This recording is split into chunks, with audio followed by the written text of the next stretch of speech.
Rebecca Koster had always been the type of person who stayed out of trouble.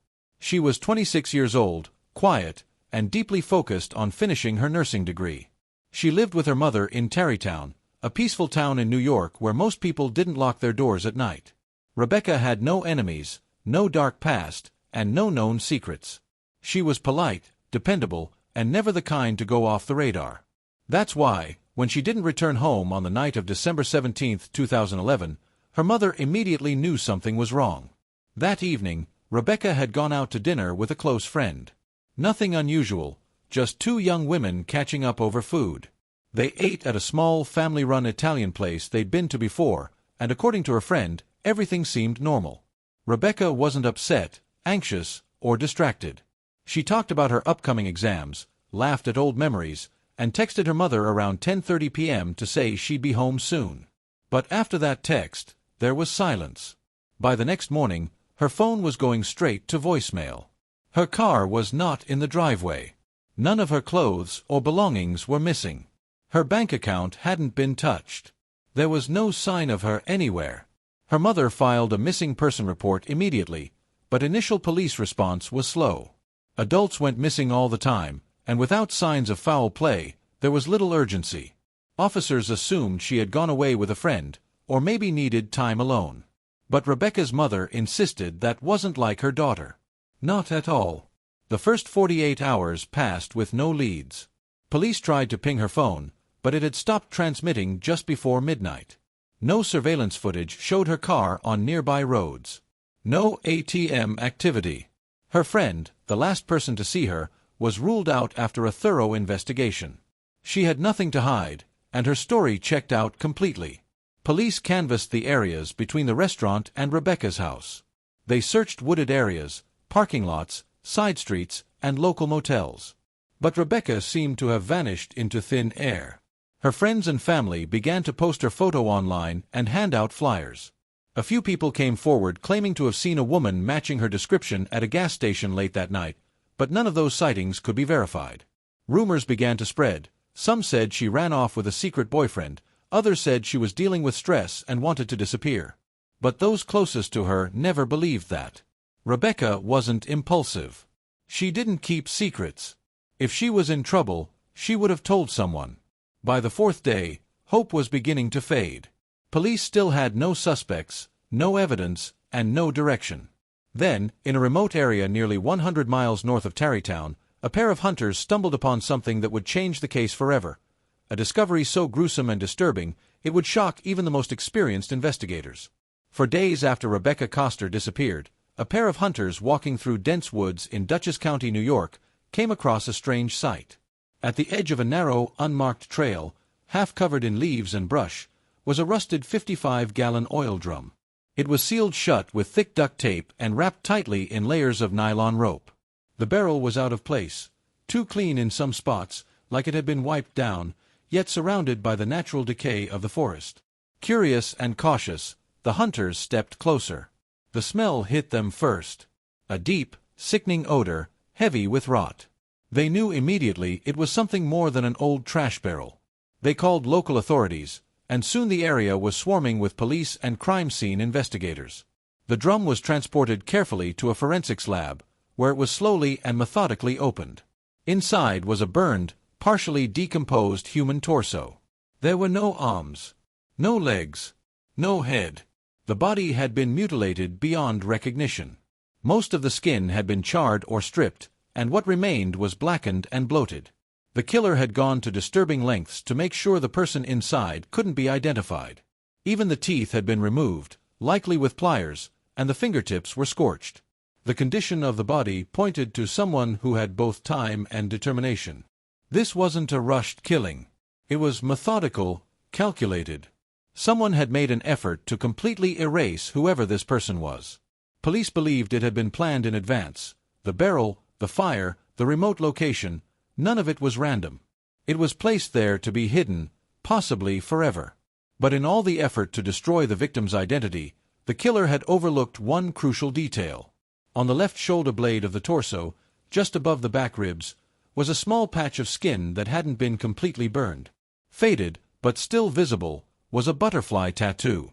Simple in design, just black ink and a bit of shading. For the forensic team, it was the only lead they had. They released a description of the tattoo to nearby departments and put out a call to the public. Back in Tarrytown, Rebecca's mother saw the report and contacted police. She told them her daughter had a butterfly tattoo on her back, a design they had chosen together when Rebecca turned 18. It was her first tattoo, and her only one. Detectives quickly obtained DNA samples from Rebecca's hairbrush and toothbrush. When lab results confirmed the remains in the barrel were indeed hers, the missing person case instantly became a homicide investigation. The town was shaken. The details were horrifying. This wasn't just a murder, it was erasure. Someone had tried to wipe Rebecca off the face of the earth, to leave behind no trace of who she was. But they missed the tattoo. That tiny mark of individuality became the one thing they couldn't destroy. And now, with Rebecca's identity confirmed, investigators had a new question. Who would want her dead, and why go to such horrifying extremes? The confirmation that the remains belonged to Rebecca Koster transformed the case overnight. What had begun as a missing person report was now a full-scale murder investigation, and the brutality of the crime left detectives certain this was no random act. The killer had taken time, planned every step, and deliberately tried to remove every identifying feature. That kind of effort suggested one thing: someone with a personal connection to Rebecca, someone who had a reason to want her gone. Investigators began retracing the final days of her life, focusing on every call, text, and message she had sent in the week leading up to her disappearance. Her phone records revealed something unusual. In the 3 days before she vanished, Rebecca had repeatedly contacted a number that wasn't saved in her contacts. It was a prepaid burner phone, difficult to trace, no registered owner. But one call connected to it had come from a known individual, Jason DeMarco. Jason was a 34-year-old man who lived in a trailer outside of Pleasant Valley, about an hour's drive from Tarrytown. He had no serious criminal record, just a few fines and a history of job hopping. To most people, he seemed like just another reclusive mechanic. But to investigators, he quickly became a person of interest. When they pulled up his name in connection with Rebecca, a troubling detail emerged. Months earlier, Jason had met Rebecca at a gas station, where he worked part-time. A casual exchange, nothing more than polite conversation, according to co-workers. But after that meeting, he had started asking around about her.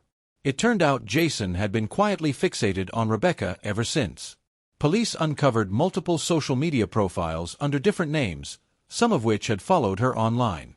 He had even sent her messages through a fake account, nothing threatening, but unsettling in hindsight. Rebecca had never mentioned him to friends or family, possibly because she hadn't thought much of it. But investigators suspected the burner phone number she had called several times was his. Perhaps Jason had approached her with an offer, something innocent-sounding, like help with her car, or a job opportunity.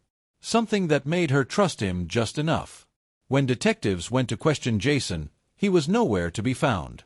His trailer was empty. His neighbors hadn't seen him in days. His work said he hadn't shown up since the week Rebecca went missing. Suddenly, the man they believed might have answers became their top suspect. A search warrant was issued, and the contents of Jason's home were examined in detail. What they found was alarming. There were maps of wooded areas, printed screenshots of Rebecca's social media profiles, notes scribbled in notebooks, including her home address and class schedule. The more they uncovered, the clearer it became. Jason hadn't just stumbled into Rebecca's life. He had inserted himself into it, quietly, obsessively. And now, he had disappeared at the exact same time she had. Investigators were sure they had their man.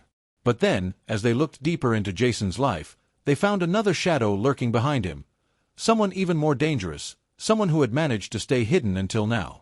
As investigators closed in on Jason DeMarco, their search led them deeper into the remote property where he had been living. His trailer sat on a neglected lot surrounded by dense woods, overgrown grass, and rusting junked vehicles. To a passerby, it looked like the forgotten home of someone who had simply walked away from his life. But the closer police looked, the more they began to uncover a darker truth. Behind the trailer, just beyond a collapsing fence, was a fire pit, wide, deep, and ringed with scorched stones. At first, it looked like a typical outdoor bonfire site. But something about it felt off. Crime scene technicians began sifting through the ash and debris. What they found buried beneath the charred remains would change everything. Among the blackened wood and melted metal were fragments of bone, small, brittle, and partially burned. Mixed in with them were strands of hair and clumps of scorched fabric. It was enough to send samples for forensic analysis. The results confirmed what detectives feared: the remains belonged to Rebecca Koster. This was the place where her body had been mutilated and partially burned before it was sealed inside the barrel. The level of destruction was staggering. Whoever had done this had gone to extraordinary lengths, not only to kill her but to completely obliterate any trace of her existence. A knife handle, melted nearly beyond recognition, was also recovered, along with tools coated in dark stains. Further testing confirmed the presence of blood, which matched Rebecca's DNA. But Jason DeMarco was still nowhere to be found. The investigation took another sharp turn when surveillance footage from a small roadside convenience store was uncovered. It showed Jason on the night of Rebecca's disappearance, just after 11 p.m., but he wasn't alone. Walking beside him, casually buying cigarettes and beer, was a second man. He was identified as Tyler Vance, Jason's cousin. Unlike Jason, Tyler had a long criminal record: assault, burglary, drug offenses. He had spent time in prison and was well known to law enforcement in the area. But in recent years, he had kept a low profile, staying mostly under the radar. Detectives began digging into Tyler's background and quickly found troubling connections. Cell phone tower data placed him near Jason's trailer on the same night Rebecca disappeared. Receipts from a hardware store showed a purchase of duct tape and rope made 2 days prior, paid for with Tyler's debit card. And perhaps most disturbing, one of the fingerprints found on the tape wrapped around the barrel belonged to Tyler Vance. Now it seemed increasingly likely that Jason hadn't acted alone. Tyler was brought in for questioning. Under pressure, and facing mounting evidence, he eventually broke. He admitted he had been at the trailer that night. He claimed he arrived to find Rebecca already dead and said Jason had lost control. He insisted he only helped dispose of the body because he was terrified of what Jason might do to him. But detectives weren't convinced. Tyler's story was too convenient, too rehearsed. And the timeline didn't match. He had been there far longer than he claimed.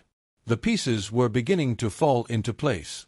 Rebecca had been lured to that trailer, likely under false pretenses. What happened next was unspeakable. But now, with Jason missing and Tyler under scrutiny, the investigators were left with one chilling question: who was really behind the murder, and who was still hiding the truth? Tyler Vance's confession painted a disturbing picture, but something about it felt incomplete. He claimed Jason DeMarco had acted alone in the murder of Rebecca Koster, and that he had only arrived after the fact. According to Tyler, he was an unwilling accomplice, roped in through fear and family loyalty. He said Jason had already dismembered Rebecca's body by the time he got there, and he only helped burn the remains and seal them in the barrel because he didn't know what else to do. But detectives had been following this case closely for weeks now, and the evidence told a different story. Phone records showed that Tyler and Jason had been in contact multiple times in the days before Rebecca's disappearance, far more than Tyler admitted. Surveillance footage revealed that the two men had gone shopping together just days before the murder, buying supplies that included rope, gloves, and heavy-duty trash bags. A neighbor even reported seeing both of them outside the trailer late into the night on December 17th, moving what looked like a large bin into the back of a truck. And perhaps most damning of all was Tyler's fingerprint on the duct tape that had been used to seal the barrel. It wasn't just one print, either. There were several, layered, suggesting he had handled it multiple times. As investigators put the pieces together, they began to see a more sinister possibility. Tyler wasn't just an accessory. He was a participant. Maybe even the instigator. Jason DeMarco's body was discovered 2 weeks later in an abandoned barn, deep in the woods of Ulster County. He had taken his own life. Next to him was a small backpack containing a bottle of water, some food wrappers, and a folded note. The handwriting matched his. The message was short and chilling: "It wasn't just me. I couldn't stop him. I'm sorry." For a moment, it seemed like everything was turned upside down. Jason had long been considered the driving force behind Rebecca's murder. The loner, the obsessive one, the man who had stalked her online and manipulated her into coming to his trailer. But his note introduced a new question. Was he the one under control? The psychology of the case began to shift. Tyler Vance, unlike Jason, had a history of violence. He had once assaulted a former girlfriend during an argument and had spent time in jail for attacking a man during a drug dispute. He was manipulative, smart, and comfortable with cruelty. What if Jason had only been the bait, a socially awkward man pushed by his cousin into something far more horrifying than he had ever intended? What if Tyler had been orchestrating everything from behind the scenes? Prosecutors moved forward with charges against Tyler for first-degree murder. The jury didn't believe his story, and neither did the public. The idea that he had simply helped clean up was contradicted by nearly every piece of evidence. He was found guilty and sentenced to life in prison without the possibility of parole. But the questions didn't end there. Rebecca's case left behind a lingering unease. Two men, tied by blood and bound by cruelty, had worked together to destroy her life. One was dead. One was behind bars. Yet the full truth of what happened that night in the trailer may never be known. What is known is this: no matter how carefully they tried to erase her, one thing endured: the small butterfly tattoo that marked her not as a victim, but as a person, remembered and named.